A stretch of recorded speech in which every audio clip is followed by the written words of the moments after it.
Подпредседателе, ви благодарам. Вчера ние побаравме оваа точка да биде симната од дневниот ред затоа што беше предложена пред се поскратена постапка. Ова мнозинството не го зема како релевантна забелешка, затоа што очигледно дека ова собрание е ставено во една функција на печатница на закони просто по желбата на владата и дека едноставно собранието не може да се издигне над потребата да иштанца закони на владата и да влезе во дебата материјална која би допринела до квалитетни законски решенија и се дека мнозинството тоа го смета.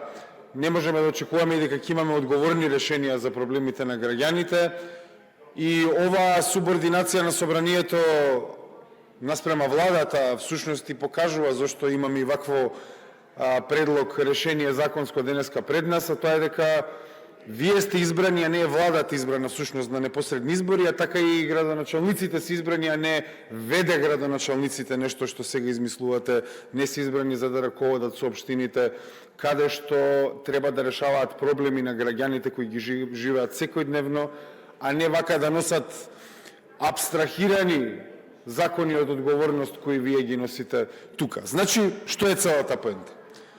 Овој закон, прво, не само што не треба да се донесе по скратена постапка. Овој закон не треба да се донесе воопшто.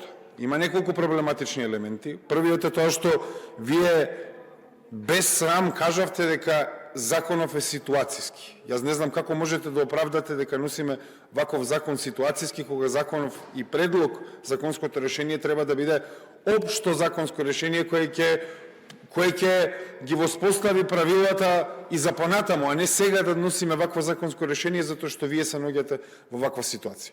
Од друга страна, министрите кои ги повлековте во самата влада, општините со кои раководат ги имаат оставено во апсолутно руинирана состојба. Така е со аеродром, така е со Гостивар. Во Гостивар дури мислам дека има некои рекордно ненормални долгови. И сега уместо граѓаните да имаат можност да гласаат повторно, земајки го овој нов контекст во предвид, или пак во аеродром каде што долговите се зголемени за на неверојатно ниво, зошто сега граѓаните кога Тимчо му, ама не знам што ми го фрлате, јас не знам, земете реплика просто и тоа е тоа. Значи, зошто Тимчо Муцунски сега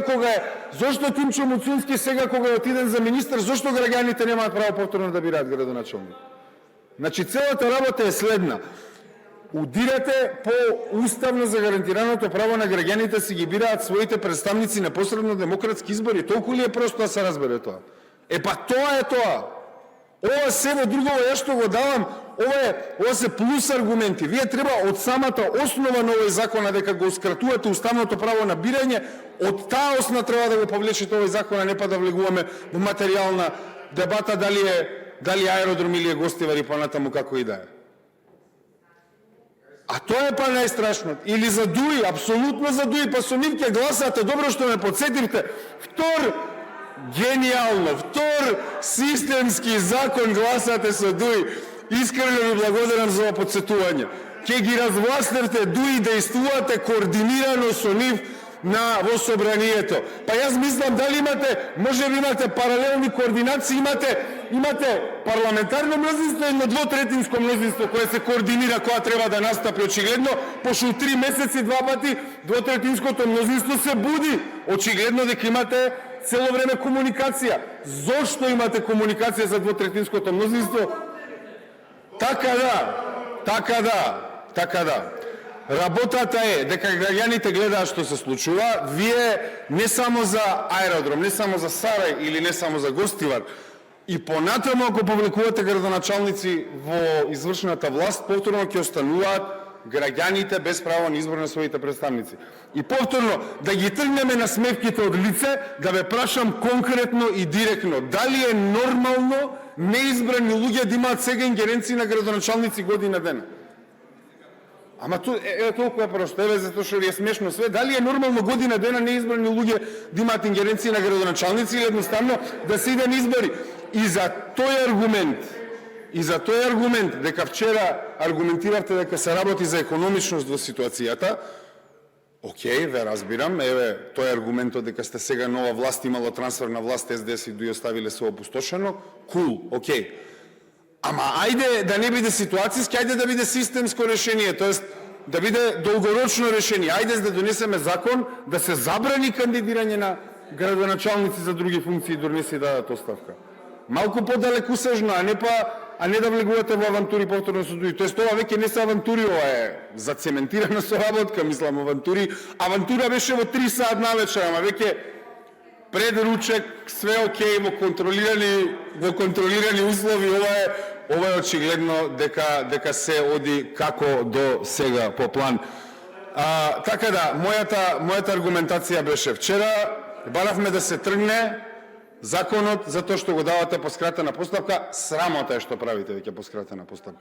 Пред месец дена беше омуавето дека ги давате последните чисто да се искоординира заради новите министерства, продолжувате да го правите ова. Дајте бе еден закон по скратена постапка за една изборна единица. Еве на минатиот пат кога правевте двотретинско мнозинство, ви го предложивме тоа. Ке ви дадеме поддршка, дајте една изборна единица. Не ни одговоривте, нормално затоа што вие сте над левица, вие имате 500.000 гласови, вие само со дуисто работувате, на исто ниво, тоа е работата. Значи, една изборна единица, а не да давате вакви законски решенија. Левица нема да го предложува законско решение, како што не треба никој да го предложува законско решение, затоа што задира во уставното право на граѓаните да ги бираат своите представници.